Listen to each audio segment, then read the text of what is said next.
got that right. Yeah, we did it. We sure did do it. What you think?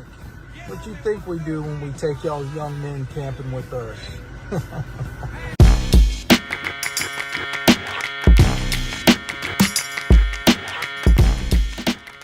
What's up, YouTube? Drill Sergeant here, and I've been trying to find a way to approach this story, to talk about the story that wasn't using a tragedy for views. I've been trying to find a way to talk about the story that wasn't just using assumptions and innuendo, that could actually help the people who watch this, because I didn't want to just be another person passing along information everyone's already heard and speculation for the purpose of clicks. And I think I found exactly what it is that I need to say about this. And it's not really just this. It never is with me, is it? Nolan Wells, he was found dead 2 days after July 4th, so July 6th. On July 4th, he left with a bunch of friends, supposedly white friends, on a boat to an island, had fun on that island, supposedly, and those friends came back without him. And when you look into all of the statements from the people who are willing to say those statements, it's about maybe he left with a girl he fancied, or he left the group and he might have gotten caught up in the current, which is very strong in that area. And there is a similarity to this idea that I'm out with these white friends, the only black guy, and I don't know why he doesn't come back with them. And then I don't understand that who's the girl he went to stay with, and why she didn't say, hey, by the way, I didn't see him until the 6th. This is hearsay, speculation. None of the people are talking, of course, because they don't want to get public, because if it wasn't what we all are thinking it is, these people are already going to be assumed guilty, but with good reason. You see, it's not even about if they did or didn't do anything to cause his death. What it's about is, it reminds me of this story. Texas teen. It was supposed to be a fun day of fishing for 3 young men at Lake Ray Hubbard. Instead, it turned deadly after the group jumped in to swim, and 18-year-old Daniel Irving never resurfaced. Now, months later, police have arrested a 19-year-old they say tried to cover up and hide what actually happened that day. Fox 4's Alex Boyer picks up our top story from there. It wasn't until nearly 3 months after his body was recovered that police have made an arrest in connection to the case. On July 9th, Roper was arrested by Dallas police on 1 count of tampering with physical evidence. According to an arrest warrant affidavit, Roper was interviewed by detectives after Irving's body was found. Roper told police after the 3 of them had jumped into the lake from the railroad track bridge, Irving drowned and Roper panicked. Instead of calling 911, the affidavit states Roper told investigators he deleted all communication with Daniel Irving from his cell phone, adding that Roper confirmed he was aware that there would be an investigation into Daniel Irving's death and he did not want to get into trouble, and states Roper threw Daniel Irving's clothes in the tree line as they fled the location. The juvenile suspect also told investigators he admitted he threw Daniel Irving's cell phone from the vehicle after suspect Roper told him to. We, the family, are deeply inclined these individuals intended on no one looking for Daniel, fighting for Daniel, advocating for Daniel. Yeah, that part. You see that part there at the end where they thought that nobody was going to look for my son. No, they really believed that nobody would care, nobody would look, would think about where is this guy. And these aren't real friends.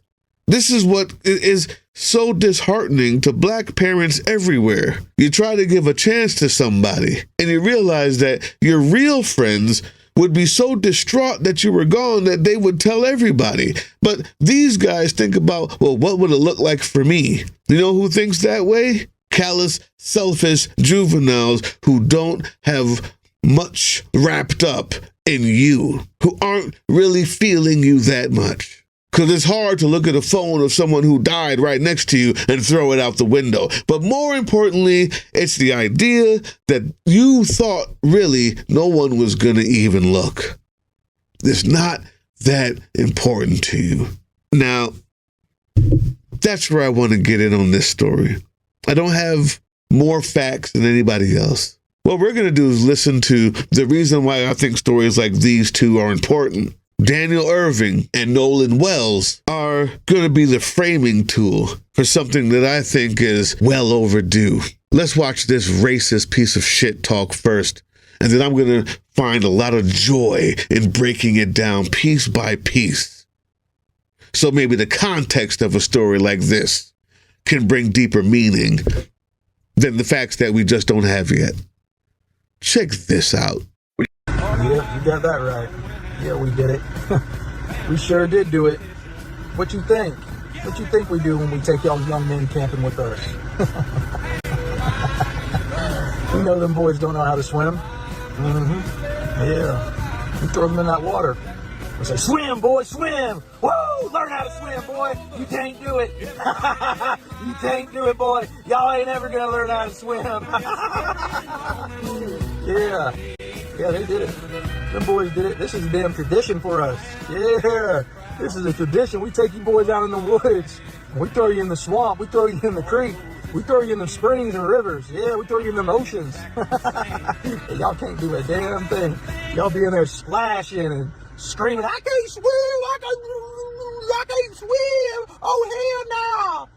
But you know, it ain't our fault. It ain't our fault you're fucking stupid. Grown man don't know how to swim. Yeah, what y'all think we do? You know, yeah, it's a big conspiracy, like a little neighborhood meeting. Y'all ain't invited. We get together, we make plans, we talk about y'all, talk about, yeah, let's put this one in football, you know, let's put this one in basketball, yeah, let's encourage him to do that and this, yeah. We bet on y'all. Man, we just play y'all like a damn game and y'all don't even know it. This is a tradition. Been going on since the beginning of time. And y'all still in the dark. And you know, I thought I'd go ahead and tell you, but even me telling you, it's still just going to be conspiracy and nobody's going to be able to prove it. Yeah, this happens all around the nation. All of us are involved, every single one of us. So let's talk about human beings and animals. I'm a human being. That piece of filth is an animal. Number one, when you decide to get froggy and leap, white boy, when you believe that you can actually just push people over because they're black and they can't swim, don't sound like a fucking idiot. Let's just remind the people of the actual truth of the situation. 22-year-old Anthony Conrad Nasty, born in Trinidad, brought up in Suriname, was the first black man to ever win Olympic gold in the pool in the 1988 Seoul Games. Yeah, we've been swimming for a long time. So you go ahead and try if you want to. Here's another example. Of the 2016 Rio Games, tears streaming down her face. Simone Manuel standing on top of the podium, the first African-American woman to win individual swimming gold. She won 4 medals in 2016, 2 golds and 2 silvers. For the Tokyo Games, Manuel was selected a team captain, where she earned bronze in the 4x100 meter freestyle relay. Yeah, so we've established that idiots deal in tropes. That's this guy. So why am I talking about humans versus animals? Well, because animals may see this trope or think about this trope, and the first thing they do is think about, how can I use it to my advantage because it's a dog-eat-dog world. The next thing that a human does is they say, well, obviously swimming's not a problem. Why is it that this trope exists? And that's what a human does. There's a pool on 112th Street called Jefferson. When I was a little girl, I couldn't go past 106th Street. If you attempted to go, you had to run for your life. Prior to the 1920s, swimming pools in the northern United States were gender segregated. In the 1920s, cities begin allowing males and females to swim together, and it's at that point that white swimmers impose racial segregation at public pools through violence and the threat of violence. But you know, it ain't our fault. It ain't our fault you're fucking stupid. Grown man don't know how to swim. Yes, it is. Yeah, it is. That's the rub, isn't it? It is your fault, like everything else. You're a failure of a human being. You failure of a man. You animal. It is your fault. Watch this. Swimming became a broadly popular and common recreational activity among whites, precisely because they had access to these thousands of appealing swimming pools, but much less so for African Americans because they were far more restricted in their access to pools. In the mid-20th century, the cultural perception developed that swimming is something that white people do. Right.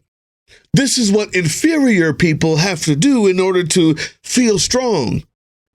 What inferior people have to do is they make up a straw man. They make up something that they can beat because real life has shown them that they can't really do it. You can't beat us. You tried. You tried. Just like always, you weak, inferior, horrible animal / almost man you. You relish in these things that you cause so that you can have a reason to hate, rather than the other way around. People who have done nothing to you. So you find a way. You find a way to hold them down. You took them out of baseball. No, you can't play with us. And the minute they did, they beat you. You took them out of football. No, you can't play with us. The minute they did, they beat you. What? Tennis? Arthur Ashe? Beat you. What, you scared we getting into hockey and swimming next? More importantly, you are inferior. You're an animal. Let's talk about it. To my black brothers and sisters out there, here's the part where you realize your worth. But in the 19th century, people of African ancestry had vibrant swimming cultures. Africans believed water was a spiritual place. By immersing one's body in water, by swimming, you're actually connecting to deities and to ancestral spirits that are in that water. All of that laughing and chuckling at dead bodies over learning how to swim, it comes from a deep-seated insecurity, because the truth is this. Prior to the 1880s, most black people were much stronger swimmers than white people, and slave owners actually began to target Africans with diving skills. You can't do it, boy. Y'all ain't ever gonna learn how to swim. Prior to the 1880s, most black people were much stronger swimmers than white people. Prior to the 1880s, most black people were much stronger swimmers than white people. Yeah, that part. You can't do it, boy. You see, when you needed people to swim to get the oysters for you, or you took them off the side of the country, off the shores, when you needed them, you couldn't do it. And isn't it just like you? You sick fucking animals have stolen everything that you have that's good from people like us who gave it to you, and then use violence to convince them that it was you who did it first. Animal.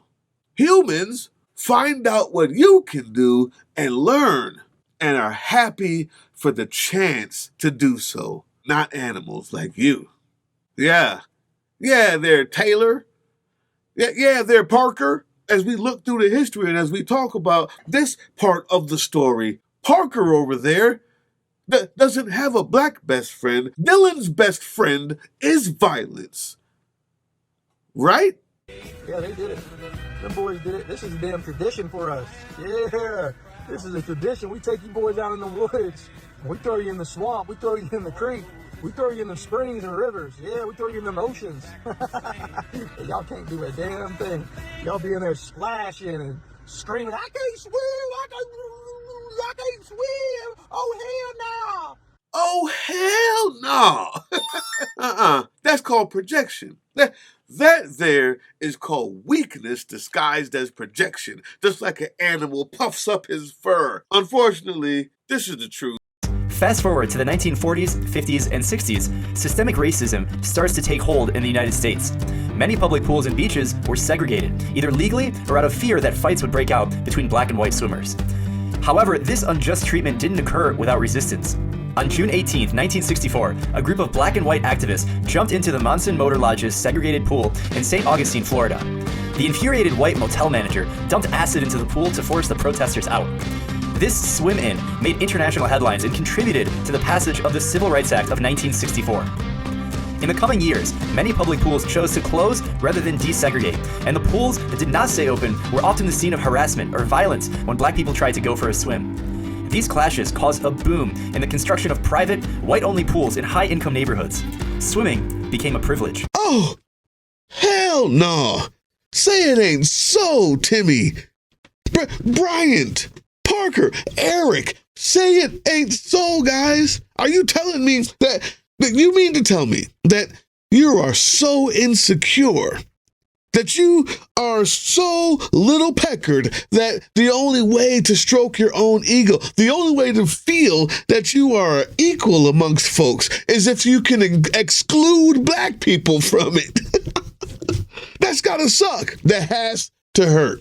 To know that when you needed to feel good or better at baseball, you could only do it if you just said, well, let's just exclude the black people or else we'll lose. When you needed to feel superior, you said, let's just get the black folks out of football. But then when they came in, they beat you. I can understand it. I can understand that.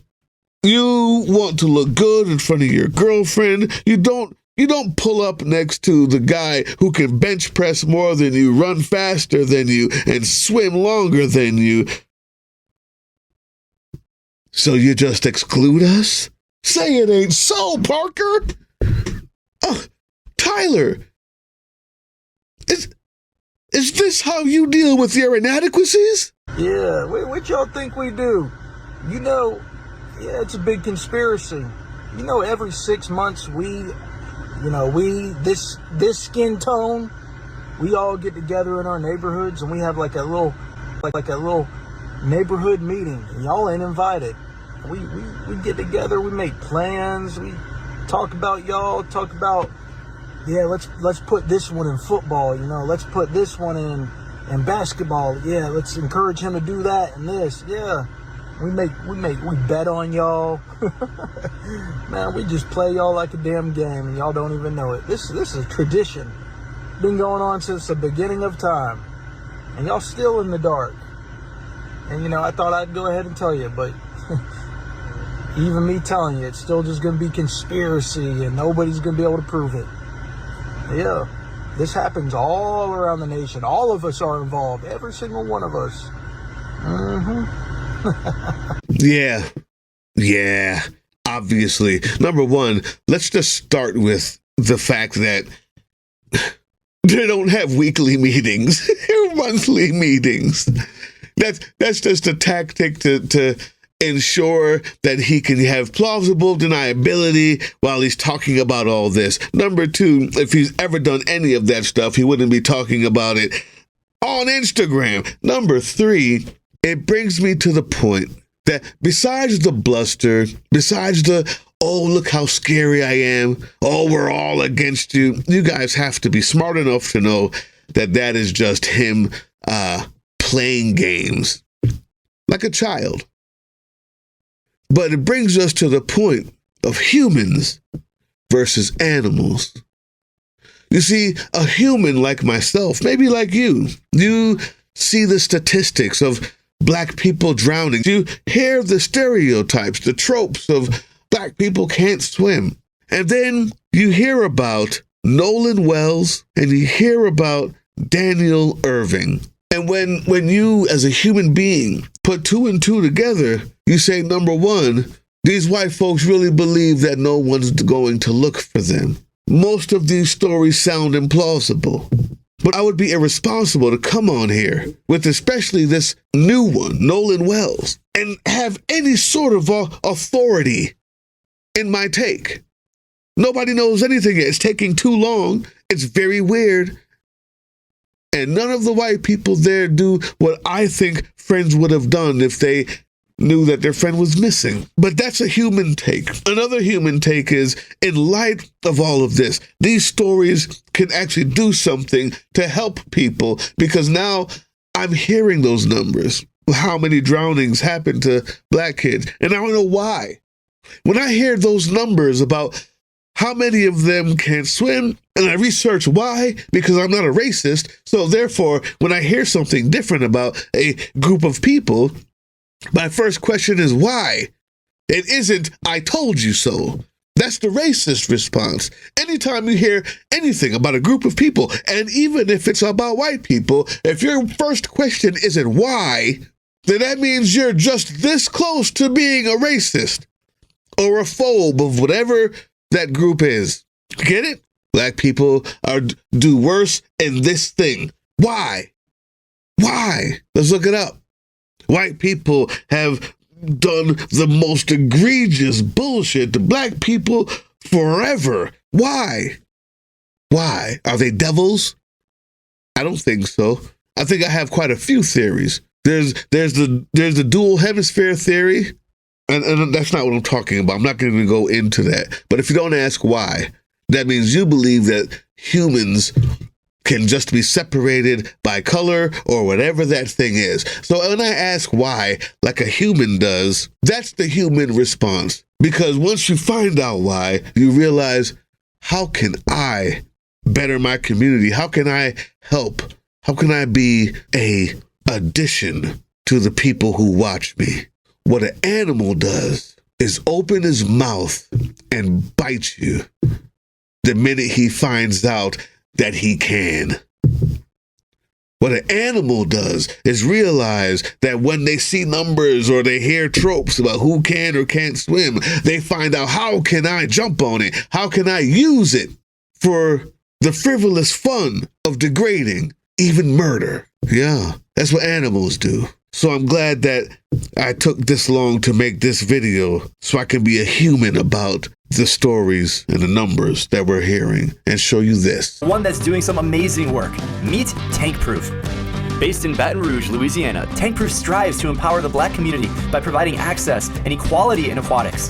The organization's certified instructors travel the country, teaching free swim lessons to underserved children as young as 5 years old.